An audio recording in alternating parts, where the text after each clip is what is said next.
Imagine waking up one morning, opening your window, and seeing your neighbors dancing wildly in the streets, not celebrating, not smiling, screaming, sweating, unable to stop. Now imagine this continues for days. People collapse from exhaustion. Families beg them to stop. Priests pray over them. Doctors panic. And somehow, the dancing spreads. This sounds like the plot of a horror movie, but it actually happened. In the summer of 1518, the city of Straatsburg witnessed one of the strangest events in human history, the Dancing Plague. And even after 500 years, nobody fully understands why it happened. Welcome to Mark's History Channel, and today we're stepping into the terrifying streets of medieval Europe to uncover the mystery of the people who danced until they died. To understand the Dancing Plague, you first need to understand medieval life, and honestly, it was exhausting. Most people lived in tiny homes packed tightly together. Clean water was rare. Disease spread quickly. People worked endlessly just to survive. One bad harvest could mean starvation for an entire town. And religion shaped everything. People believed sickness could come from curses, demons, or angry saints.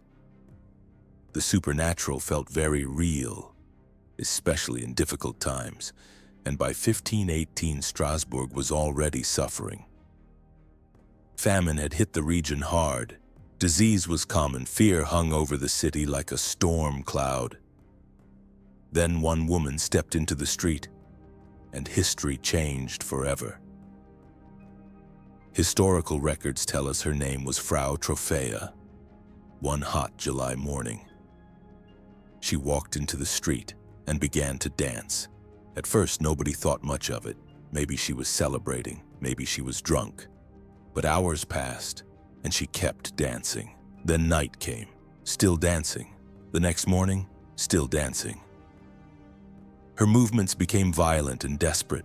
This wasn't joyful dancing anymore. It looked painful, like her body had lost control. Her husband tried stopping her. Neighbors pleaded with her. Nothing worked, and after several days, others began dancing too. Within a week, dozens of people were dancing. Then over 100. The city descended into chaos. Men, women, children. Some danced silently, others screamed in agony. Many begged for help while their bodies continued moving. Witnesses described feet torn open and covered in blood. People collapsed from exhaustion, only to stand up and continue dancing again. The strangest part? The city authorities believed the cure was more dancing.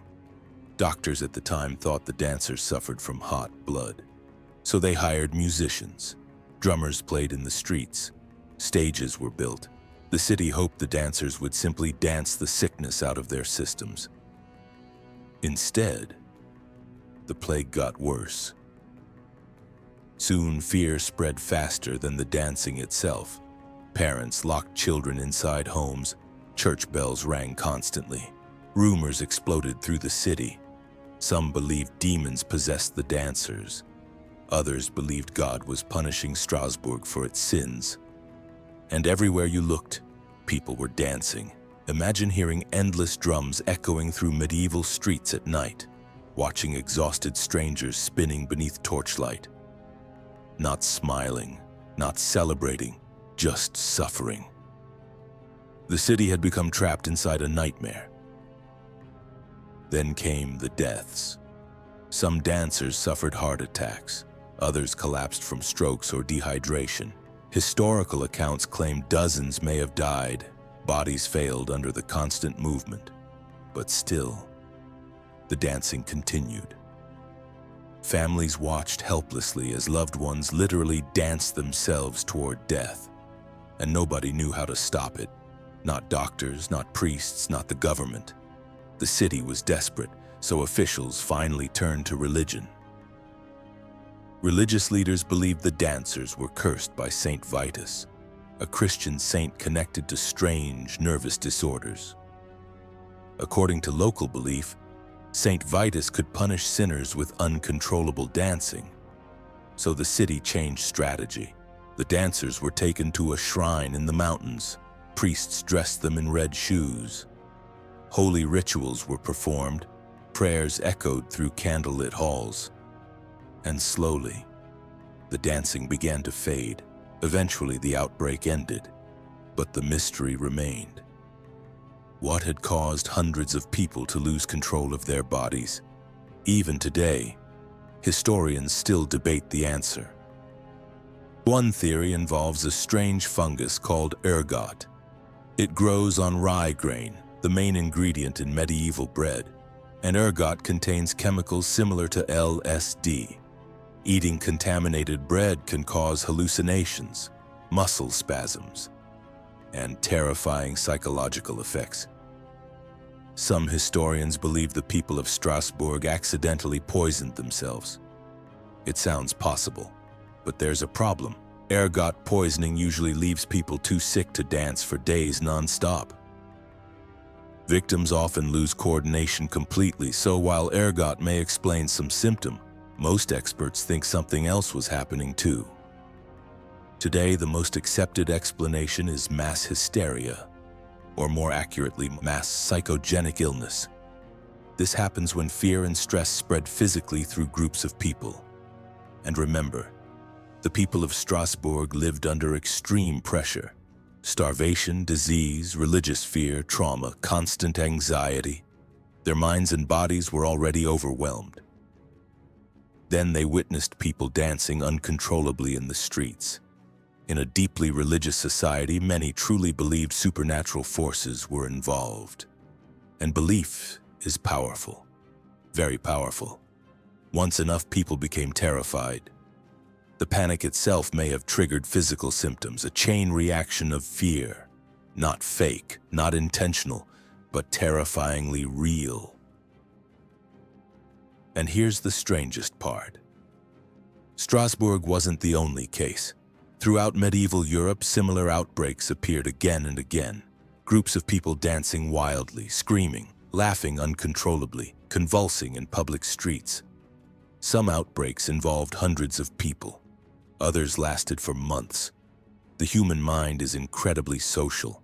Emotions spread between people faster than we realize, especially fear.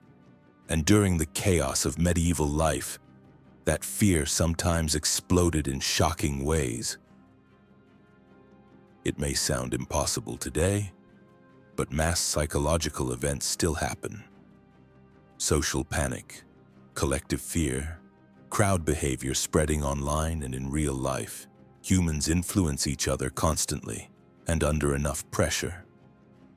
Entire groups can behave unpredictably. The Dancing Plague reminds us that history's strangest stories are often deeply human. Not monsters, not magic, just people pushed beyond their limits. More than 500 years later, the streets of Strasbourg are quiet again. The music is gone, the dancers are gone, but the mystery remains. Was the Dancing Plague caused by poison, fear, religion, or something science still doesn't fully understand? Whatever the truth may be. One thing is certain. In the summer of 1518, hundreds of people danced against their will, and history never forgot them. So next time you hear distant music late at night, maybe think twice before joining the dance. Thank you for watching. If you enjoyed this journey into one of history's strangest mysteries, don't forget to like the video, subscribe to the channel, and join us for the next adventure into the fascinating stories of the past. Until next time, stay curious.